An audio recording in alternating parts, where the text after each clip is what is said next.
everybody, it's Dr. Anna here. I just wanted to make a really quick video on anxiety as we go into another week, because it's the thing that so many people struggle with and so many people feel bad about struggling with. But there's a really good reason why we feel anxious. Our primal brain, and that's the bit of our brain that operates on instinct without thinking about anything.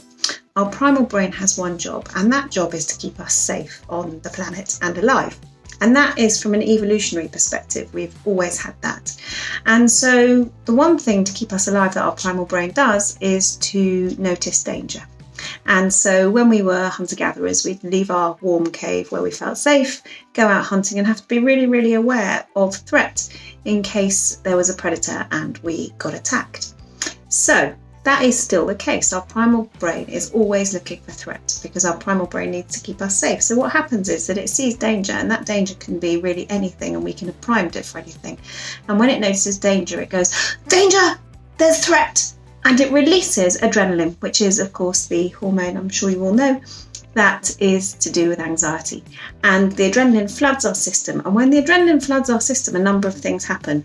Our bowels and our bladder need to empty because we need to be as light as we possibly can on our feet to run away from whatever the threat is. Our digestive system shuts down and our immune system shuts down. And the reason for that is it really doesn't matter whether we digest our food and waste energy on it, or whether we have immunity and waste energy on that, when we might be dead in 20 or 30 minutes. So it all shuts down. We get tunnel vision. So you can't focus on anything but the threat. Now, of course, that's really, really, really adaptive and helpful if the threat is a predator right in front of you, because if you turn your head and there's a grizzly bear right in front of you, you might get eaten. But it's not necessarily so adaptive when you're trying to go to work or go to sleep. Our blood thickens and our blood pressure rises. That's so that we bleed out less quickly if we're bitten, and our heart rate goes up, which won't surprise you to hear. And all these things are absolutely fabulous. They're so adaptive if we're in a real emergency where our life is in danger, but they're really not adaptive before a meeting or a job interview or before you go on stage, or indeed really at any other time. It's great to have a little bit of adrenaline because it gives you an edge, but too much just gets you in a pickle with all of these physical symptoms. So that's what happens in the body. Now, what happens in the mind is that the adrenaline sends out a whole host of threat-related thoughts.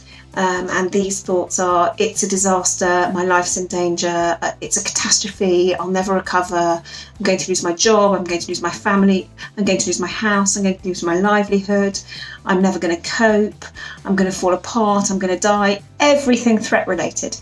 And there can be some validity maybe in some of the thoughts depending on what's happening in your life, but actually those thoughts are what I call neurological junk, and that neurological junk is produced by the adrenaline running through your system, which is being sent out by your primal brain. Those thoughts are produced to keep you really alert to the threat. And of course they do, because they hook you in and you're there going, oh my goodness, this is a disaster, it's a catastrophe. And the anxiety keeps going. You actually can't do anything really about the hit of adrenaline because your primal brain isn't a thinking brain. It doesn't assess risk. It just sees risk and sends out threat signals. So that's a little bit of a context. I'll be making some more videos during the week on how to deal with this. But that is why we feel anxiety, and that's why all sorts of things happen in our body. And that is why we get really hooked into thought systems. And none of it is our fault, your fault, anyone's fault. It is the way that we're made. And you can certainly learn to deal with it and get on top of it and reduce it.